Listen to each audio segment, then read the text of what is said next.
को नहीं भेजा। ओबीसी का आरक्षण 27% हमने पारित करके भेजा, आपने नहीं भेजा गवर्नर हाउस को। गवर्नर हाउस का घेराव जेकेएलएम ने क्यों नहीं किया कि आप जाकर दिल्ली बैठी? आप उस समय शायद किसी कार्यक्रम में। और एसटी को लेकर एक बहस झारखंड में चली है, अलग अलग जगह आंदोलन हो रहे हैं। जयराम महतो इस पर स्पष्ट क्या सोचते हैं? क्या कुर्मी सचमुच में पहले एसटी था, इसलिए उन्हें एसटी सूची में शामिल कर देना चाहिए?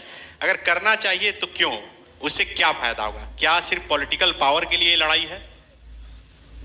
कहा कि जयराम महतो कुर्मी समाज का, कुर्मी समुदाय का शेड्यूल ट्राइब की सूची में सम्मिलित होना जयराम महतो का निजी विषय नहीं है, यह एक सामाजिक विषय है। और यह कार्यक्रम, यह आंदोलन मेरे जन्म से दशकों पूर्व से चलता आ रहा है। ये और बात है कि वर्तमान की राजनीति में ये तो सत्य है कि जयराम महतो का चर्चा पूरे राज्य में है, इसलिए टारगेट हम हुए। लेकिन ये सत्य है कि आज जब मेरा जन्म नहीं हुआ था उससे कई दशकों पूर्व से ये मांग चलती आ रही है। दूसरा बात, आप भी जानते हैं, सभी जानते हैं, पत्रकारिता से आप लोग संबंध रखते हैं। हम थे या नहीं थे ये तो जग जाहिर है, ये तो किसी से छुपा नहीं है। हमारे तमाम इतिहास, हमारे तमाम कल्चर, हमारी तमाम परंपराएं क्यों हमें हटाया गया ये भी सभी जानते हैं। लेकिन उसके बावजूद भी, चूंकि सभी अभी जानते हैं कि कोई भी, अभी हमसे पहले सुप्रीमो साहब आए थे, लेकिन सभी जानते हैं कि जयराम महतो ही है जो किसी भी विषय को स्किप नहीं करता है, वो अपने तर्कों से, अपने तरीकों से जवाब देता है। 1950 में हमें हटा दिया गया बिना किसी नोटिफिकेशन के।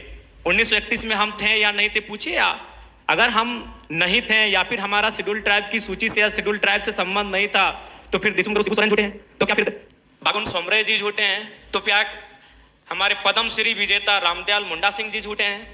आप कितने लोगों को झूठ कहेंगे? तो अभी आप क्या चाहते हैं? मतलब शामिल हो जाना चाहिए? देखिए, हम समस्या का समाधान चाहते हैं। बिल्कुल, हमारी भी मांग को दरकिनार आप नहीं कर सकते हैं।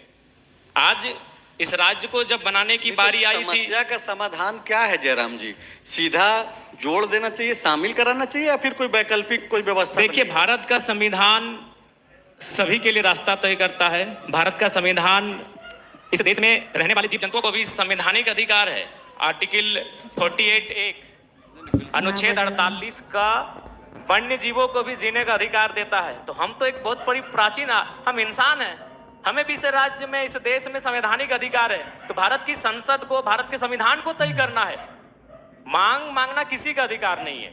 लेकिन बड़ा दुर्भाग्य है कि लोग कुर्मियों को लेकर इतनी नकारात्मक क्यों? अरे लोगों, बिल्कुल अभी संजय जी, मैं एक छोटा सा उदाहरण देता हूं। हमारे सामने हमारी बहन स्वरूपा पूर्णिमा जी बैठी हैं। ये एक नेत्री के साथ साथ ये भी किसी समाज की बेटी है, बहू है।